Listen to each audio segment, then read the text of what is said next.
because you don't ever read your book, and you should read your book. My biggest piece of advice to you when you go to college is read your book. Right? Read it. It says important things sometimes. I like the calculus better too, but this one, at the beginning of section 7.2, there's a big paragraph, and I kind of tried to pull out what I thought was most important. We've been looking at trig identities and proving trig identities. An equation is an equation that contains trig expressions, which an identity does also. The difference between what we did in 7.1 and what we're going to do in 7.2 is that we're looking for solutions that make this true. So with an identity, we're saying it always works, and we just want to make them equivalent to each other. That's kind of proving that it always works. On these equations, they don't work for every number. So what we're going to end up doing is we're going to solve it for which angles make it true, which means we're going to have to go back and remember our special triangles and our unit circle to solve these, and then sometimes we're going to use our calculator to solve it because it's going to be not a pretty number. So we're looking for solutions to the equation that make it true instead of saying that it's true for all values. And then it talks about your answers here. And I always say we use radians unless it says otherwise, and that's what your book says. Throughout our work, we shall use the following rule. If degree measure is not specified, then solutions of an equation should always be in radian measure. If they want degrees, they'll tell you. So you need to just work with radians. Radians are real numbers, and radians are what we work with in higher math. Sometimes in story problems, we'll throw degrees in, but I'm pretty sure most of these, we are just going to do all radians all the time. Right? Okay, so there you go. There's my disclaimer of the day. Now we're going to solve some equations. And we're starting off nice and easy here. Ease into this. It says find solution of the equation sine theta equals 1/2 if theta is in the interval from 0 to 2 pi. And we've done this already. Something this simple. I'm going to rewrite this. Sine of theta equals 1/2 from 0 to 2 pi. Can you tell me an angle in my unit circle where the sine, which is which one, the x or the y? The y equals 1/2. Did you just say pi force? Yes. Oh, wait, yeah, sorry, I was thinking square root too. Just kidding. Down here, is that right? Because it's square root of 3 over 2 1/2. So sine is y, 30, 60, 90 triangle. So it is pi 6. Is there anywhere else in my unit circle that the y value is going to have a positive 1/2? And remember, we have those reference angles. Like if you look at all the 6, all of them are either going to be positive 1/2 or negative 1/2. But which quadrant is sine also positive in? Second quadrant. So what is that angle? 5 pi 6. Right? We did that on the last chapter, last test. We're going to get harder than this, but like I said, we're easing into it. But also, instead of asking you for the specific answers, they could ask you to find all solutions, or what if theta, or find all the solutions if theta is any real number, which means, could I keep going around the circle more and more and more? Like if I started at pi 6, could I go around again and find another angle, and again, and again, and again, and again for the rest of my life? So what would I have to add to pi 6 to get back to pi 6? 2 pi. So could I say pi 6 plus any multiple of 2 pi? And so the way we write that is to solve that, we would say that theta equals pi 6 plus, instead of saying any multiple of 2 pi, we say 2 pi n. And we're kind of just assuming that everyone knows that n is an integer, because we're not talking about fraction amounts, but we're talking about any whole number, which is like an integer. So if you want to be real fancy, you can say where n is an integer. And here you go. It's what I learned from my class. I really already knew this, but ooh, how about this fancy talk? Do we have to say that? That's where n is an integer. What's that? How do you write that last? That's the z with like an extra line here. It's like a double bar z. You could just write a z if you want. Yeah. Here's how you write real numbers. R with a double bar. They all have double bars on them. Isn't that weird? Anyway, you could just say n is an integer. You could just write that. You don't have, but this is the symbols for n is an element of the integers. I don't know that you have to say it every time, but you just need to be aware that we're talking about n as an integer. Does that make sense? Let's see if they say it. Oh yeah, for every integer n, it says. So you can actually just say on your answer for where n is an integer, but you need to be aware that we're talking about only whole multiples of 2 pi. But we also need to do the same thing for 5 pi 6. Do you agree if I start at 5 pi 6 and I keep adding 2 pi, I'm going to get back there also? So I'm going to say 5 pi 6 plus 2 pi n. And you don't have to say where n is an integer again, you can just say it once. So you can just say where n is an integer, or you can use the fancy talk that kind of looks like nez.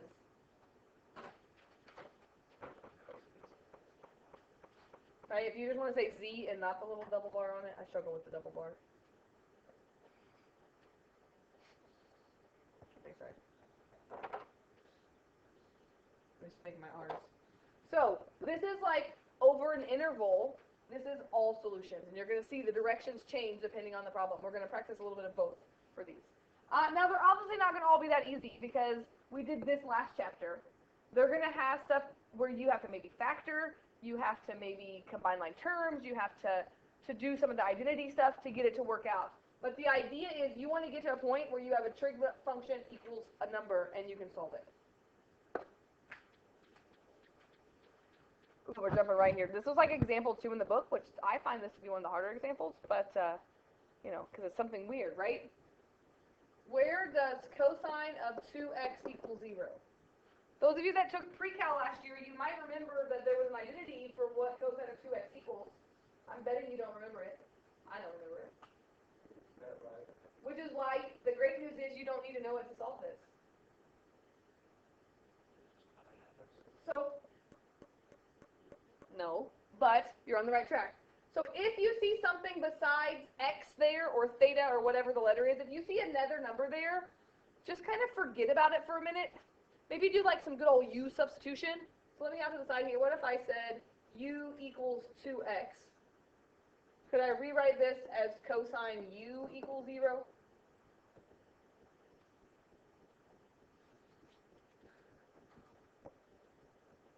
Could you tell me where cosine of u equals 0? Yeah, cosine is x. Sorry. Hold on. So we could say u equals pi halves, and where else in the unit circle would that be true? U equals 3 pi halves. Yes? So here's where you have to go back now. Just like when we did u substitution before, that's what u equals. I want to know what x equals. So go back, and now let's plug in 2x equals pi halves.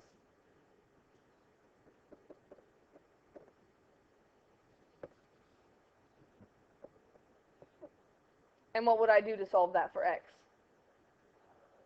Divide by 2. So I still find the angle like I always have, but if there's something multiplied in front, we have to divide by that at the end. So I'm going to come over here and write this and say x equals, if I divide by 2, pi halves divided by 2 is, divided by 2 is the same as multiplying by 1/2 pi fourths, not halves. And then what happens over here when I divide by 2? What's 3 pi halves divided by 2? And you can check your answer. If you plug pi fourths in there, 2 times pi fourths is pi halves. Cosine of pi halves is 0. Okay, here's the tricky part. Now that we've basically cut our answers in half, right? Are there any more answers between 0 and 2 pi that would work? So let's think about it. If pi halves was an answer and 3 pi halves was an answer, this would be bigger than 2 pi, but wouldn't there also be an answer of 5 pi halves? But that's outside the normal interval. But what happens when I divide that by 2? When I divide by 2, I now get 5 pi fourths. Is that between 0 and 2 pi? So here's the trick, okay? Whatever this number in front is, you'll have that many more answers, like times that many answers. Like normally, how many answers do we have? 2 answers. But because there's a 2 in front, we're going to double our answers. Like we're going to have 4 answers. If there was a 4 in front, you'd have 4 times as many answers, which means you'd have 8 answers instead of 2 answers. Does that make sense? A little bit of sense? So what would the next one be? Actually, we can kind of just do the pattern here.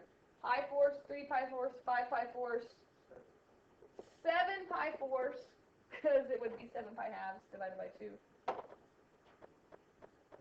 7 pi halves divided by 2 is 7 pi force. And then if you went any bigger, then you'd be over 2 pi. So that wouldn't be in our interval anymore. So just be careful on the number of answers. I actually like solving for part B better than part A on this one, because you can just write the equation and you don't have to keep finding all the answers. Does that make sense? And so let's go back to where we started. We had 2x equals pi halves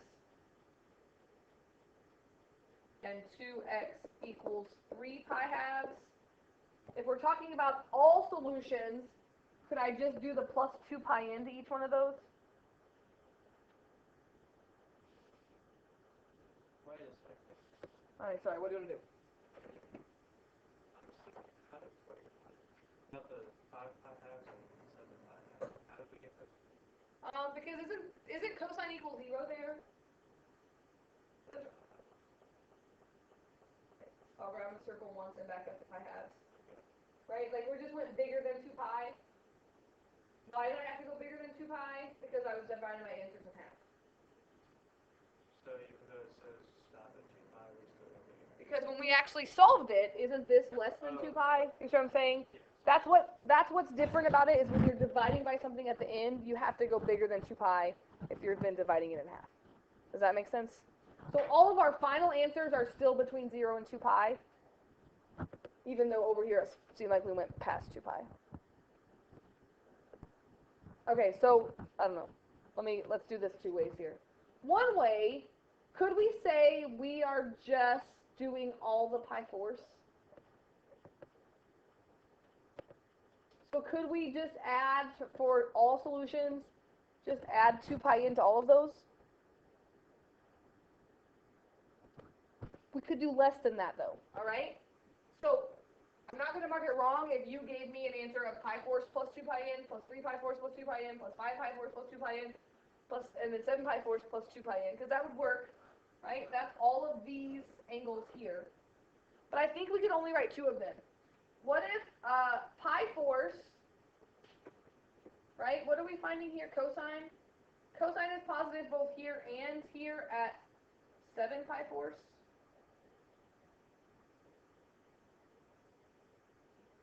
I don't know. Sorry. I'm just being crazy. Sorry. Here we go. I'm going to write this out, and then you're going to help me figure this out instead of me doing it all for you and you looking lost.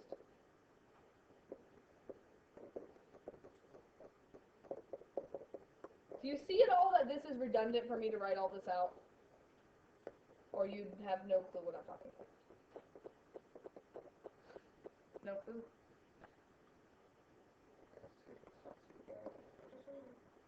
Isn't pi force plus 2 pi n, doesn't that include 3 pi force?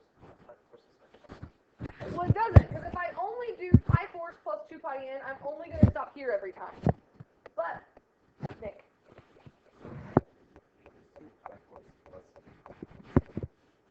Pi force plus, if I add pi halves, would that give me all 4 of those answers? Ooh, let's think about that for a minute. Is pi force plus pi halves give me 3 pi force?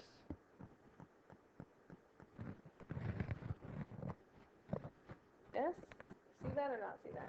Which means instead of writing 4 answers, Nick's right. You could say x equals pi force plus just pi halves in.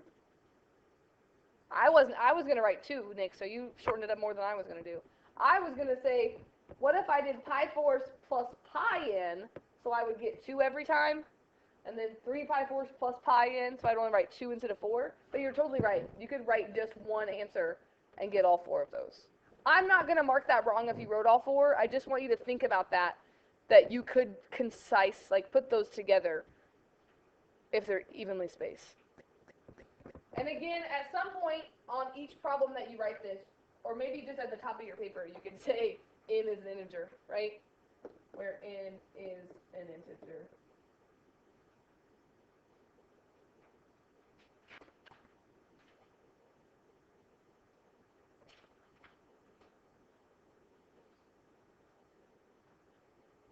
talk about this more tomorrow, this type of problem. All right, I just want to throw that out there because they threw in an example too. If you see that, okay? Not a huge deal, but definitely a little tricky. I really want to get to like the solving ones. So how can we use what we did in 7.1 to solve these problems? So look at this one. It says sometimes you might have to do some algebra before you can solve the problem. And so instead of it just being like sine equals this, they're giving us solve the equation sine of theta times tangent of theta equals sine of theta. And notice the directions just say find all solutions, which means we're going to have the plus 2 pi n at the end instead of the interval from 0 to pi. Here's what people want to do, right? They say, let's just divide by sine, and then that's going to work out so nice, right? But you need to remember that when you're solving equations, you don't want to divide by a trig function because you're going to lose some answers, okay? So let's write a little rule here. Never divide out a trig function. Now, if you can divide something over and rewrite sine over cosine as tangent or something, you can do that. But you never want to just divide by sine and say tangent theta equals 1, because you're going to get some of the answers, but if you divide sine out, you're going to lose some answers, okay? And I know that's what people want to do, but here's kind of my advice for you. If you see something with trig functions on both sides, get it equal to 0. So could I subtract sine over here? Could I write that as sine theta times tangent theta minus sine theta equals 0? Is that the same thing? So get it equal to 0 is a good piece of advice. Doesn't always work, but it's a good piece of advice. Because now instead of dividing sine out, what could we do? We could factor a sine out. And if I factor a sine out, would I have this?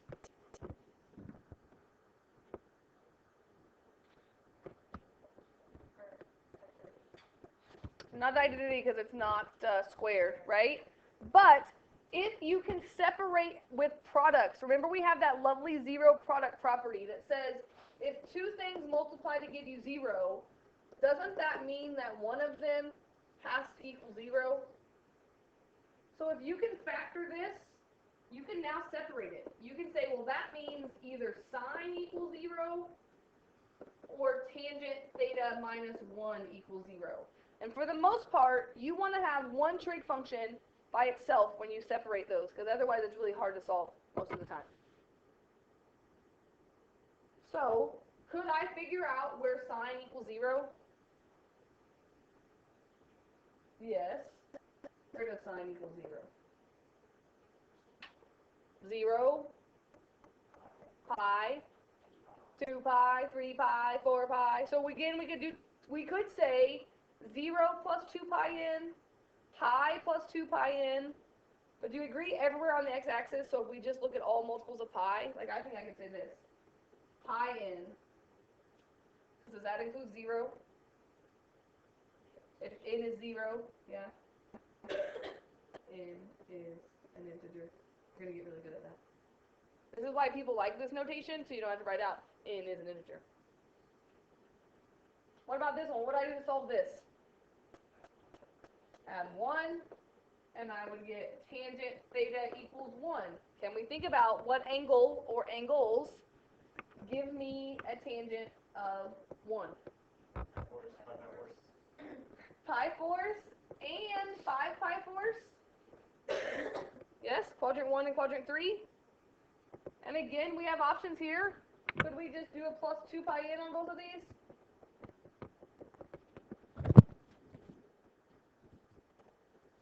That would always, you can just add 2 pi n to your answers. It always works. But could we, if I can draw this in. Here's pi fourths. Here's 5 pi fourths. Could you just write pi fourths plus 1 pi n? Would that include all of them? That would work also. And I just wanted you to be aware of that, because when you look in the back of the book, they're probably going to write their answers concise. Like if they can write it only as one line, they're going to write it as one line. And just know it's the same. So just so you know, like you could say pi fourths plus pi n, because that would include both answers. So just think about those when you do those. Tangent works out like that a lot. So all of those would be your answer. Pi n, and then either both of those or this. because you have to solve both parts separately. Okay?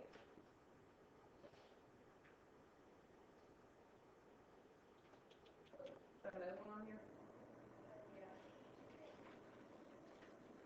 It's kind of hard to pick which ones to do. There's so many different ones.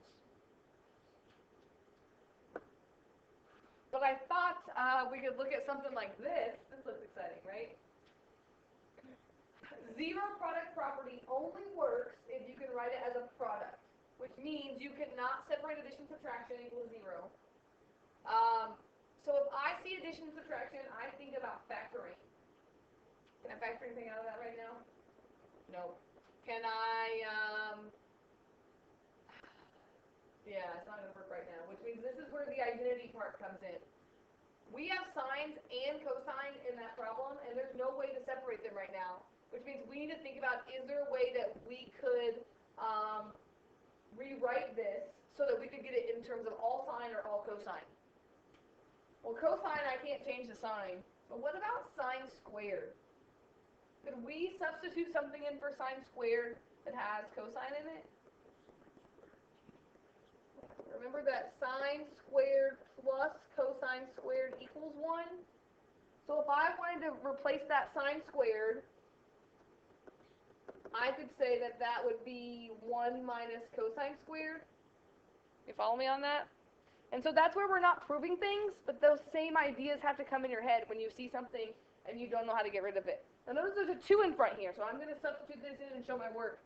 And say that's 2 times 1 minus cosine squared t. And then everything else is just going to stay. Minus cosine t minus 1 equals 0.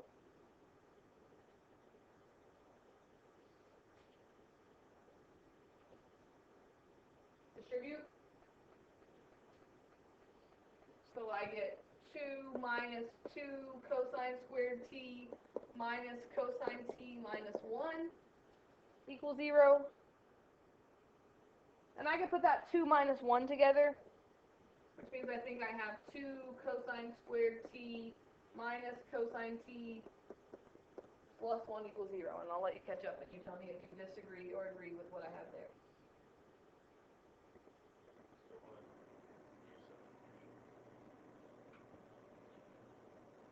So this is a trinomial, right? It's something squared, something the same thing not squared in the middle, and then a constant at the end.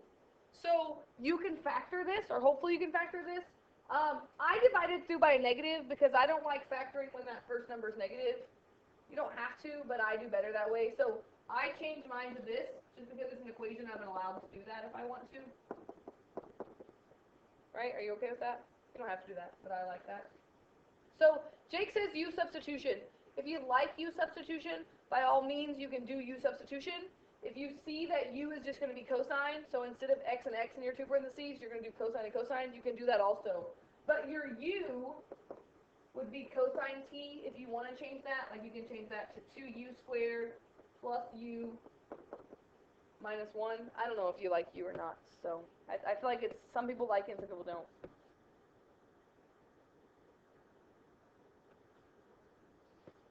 I would say I'm not a big fan of U, but that's mostly just because it's fun to say that.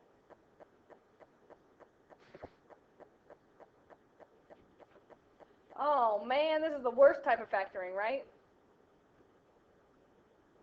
Alright, you want me to blow your mind in terms of factoring, or we just do good old factor by grouping?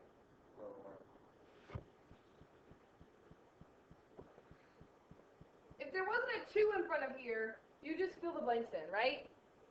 When there's a number in front, we kind of freak out, and we have to factor by grouping, which will always work, and I'll still do factor by grouping if I freak you out too much here. But do you agree that 2 is a prime number? Like the only way that I could write what multiplies to give me 2u squared, it has to be a 2u and it has to be a 1u. Yes? So what if I just put a 2u here and a 1u here? Just like normally you put a u and a u there. And 1 is also a prime number. Do you agree that the only way I can get 1 is to take a 1 and a 1 and put it here?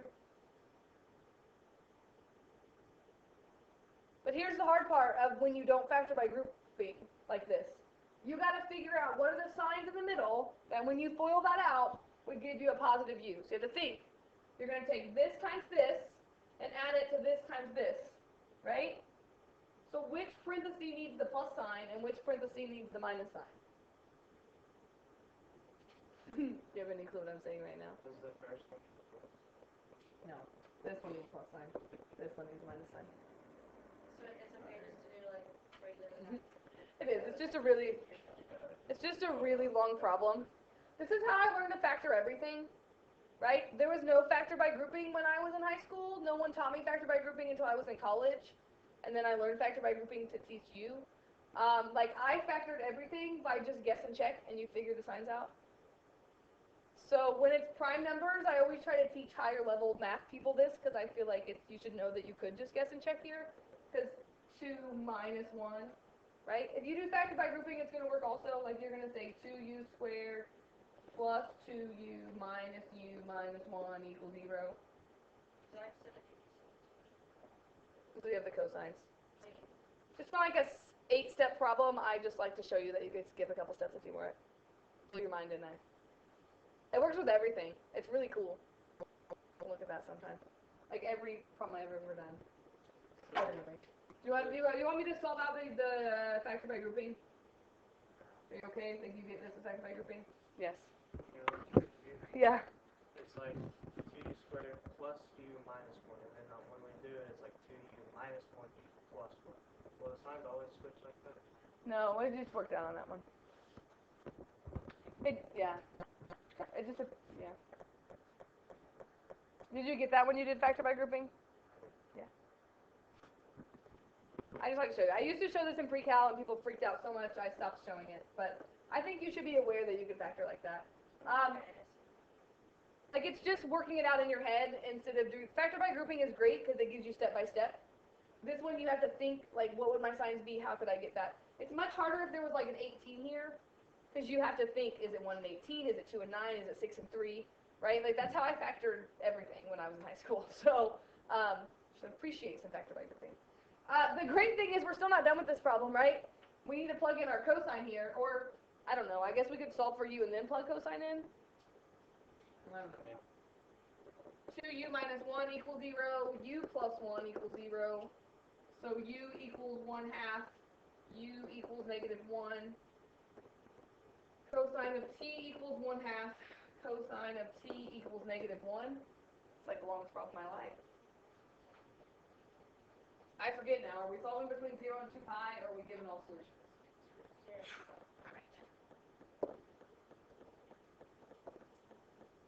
Let's do the -1 first. Where between 0 and 2 pi does cosine equal -1? Cosine is x. Pi. The only place.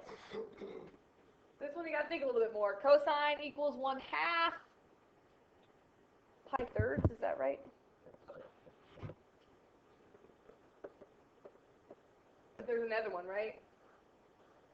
Pi thirds and the 1 in quadrant 4. Because cosine is x positive in 1 and 4. 5 pi thirds. So you might need to brush up on some unit circle stuff or some triangle stuff as we're doing some of these. Ooh, that was a lot of work.